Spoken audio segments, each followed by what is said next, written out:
Who is the Indian conservationist who received the prestigious Whitley award in 2026?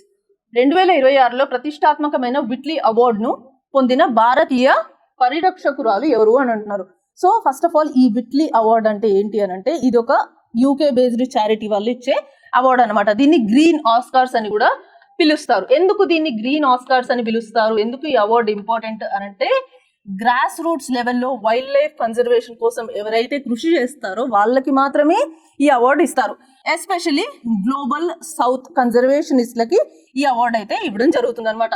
So ఈ సంవత్సరం 2026లో ఈ award ఎవరికి వచ్చింది అని అంటే పర్వీన్ షేక్ గారికి ఈ అవార్డు అనేది అయితే రావడం జరిగింది అనమాట. సో ఎందుకు ఈవిడకి ఈ అవార్డు వచ్చింది అంటే ఈ ఎండేంజర్డ్ స్పీషీస్ అయిన ఇండియన్ స్కిమ్మర్ కన్జర్వేషన్ ఎఫర్ట్స్ తను ఏవైతే చేసిందో దానికోసమే ఈవిడకి అవార్డు అయితే ఇవ్వడం జరిగింది అనమాట. ఎందుకు ఇండియన్ స్కిమ్మర్ ని కన్జర్వేట్ చేయాలి, ఎందుకు దీన్ని ప్రిజర్వ్ చేయాలి అంటే దీనికి చాలా థ్రెట్స్ అనేవి అయితే ఉన్నాయి. సో ఇప్పుడు ఇది IUCN రెడ్ లిస్ట్ లో ఎండేంజర్డ్ స్పీషీస్ లాగా ఉందన్నమాట. బట్ ఇండియాలోనే హైయెస్ట్ పాపులేషన్ ఉంటుంది ఈ Indian skimmers. 90% of the global population మనకి ఇండియాలోనే ఇది ఉంటుంది అనమాట. సో ఈ ఇండియన్ స్కిమ్మర్స్ ని కాపాడుకోవడం కోసం ఈవిడ లోకల్ కమ్యూనిటీస్ హెల్ప్ తీసుకొని చాలా మోడల్స్ క్రియేట్ చేయడం జరిగింది. మెయిన్ గా ఈ చంబల్ రివర్ బేసిన్ లో ఈవిడ ఒక మోడల్ ని క్రియేట్ చేసింది అనమాట. అంటే ఆ రివర్ బేసిన్ లో ఏవైతే ఇండియన్ స్కిమ్మర్స్ ఉన్నాయో లోకల్ కమ్యూనిటీ వాళ్ళ హెల్ప్ తీసుకొని వాటిని ప్రిజర్వ్ చేసింది అనమాట. ఎలా అంటే మెయిన్ గా ఈ హ్యాబిటాట్ లాస్ ఎక్కడ జరుగుతుంది అంటే ఈ ఇండియన్ స్కిమ్మర్స్ నెస్టింగ్ చేస్తాయి కదా, ఇవి నెస్టింగ్ ఎక్కడ చేస్తాయి అంటే శాండ్ బార్స్. అంటే శాండ్ బార్స్ అంటే ఏంటి, ఇప్పుడు రివర్ ఫ్లో వస్తున్నప్పుడు సాయిల్స్ సెడిమెంట్స్ అన్ని కూడా కొట్టుకొస్తాయి కదా, ఆ మెయిన్ ఏరియా ఏదైతే ఉంటుందో నారో ఏరియా ఏదైతే ఉంటుందో దాన్ని శాండ్ బార్ అంటాం అనమాట. ఆ శాండ్ బార్ ఏరియాలో ఇవి నెస్టింగ్ అనేది అయితే చేయడం జరుగుతుంది.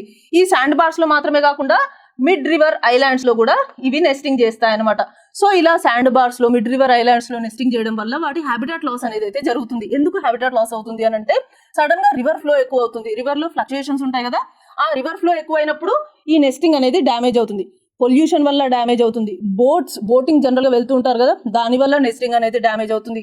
అండ్ ఇది మాత్రమే కాకుండా ఫిషింగ్ చేసే వాళ్ళ వల్ల కూడా ఈ ఇండియన్ స్కిమ్మర్స్ కి థ్రెట్ అనేది అయితే ఉందన్నమాట. సో అలా జరగకుండా ఉండడానికి తను కొన్ని మెజర్స్ తీసుకొని వీటిని అయితే కాపాడడం జరిగింది. సో ఇంతకు ముందు ఏదైతే దీని సర్వైవల్ రేట్ 14% ఉందో ఇప్పుడు రైట్ నౌ ఆ సర్వైవల్ రేట్ ని ఆవిడ 27% కి ఇంక్రీజ్ చేసింది అనమాట. అంటే వాటి నెస్టింగ్ ని ఆవిడ కాపాడగలిగింది. లైక్ ప్రీవియస్ గా 400 ఉన్న పాపులేషన్ ఇప్పుడు 2025 వరకు 1000 కి చేరుకుంది అనమాట. సో తను తీసుకున్న కన్జర్వేషన్ ఎఫర్ట్స్ కి కారణంగానే తనకి ఈ విట్లే ఫండ్ అవార్డ్ అనేది అయితే ఇవ్వడం జరిగింది అనమాట.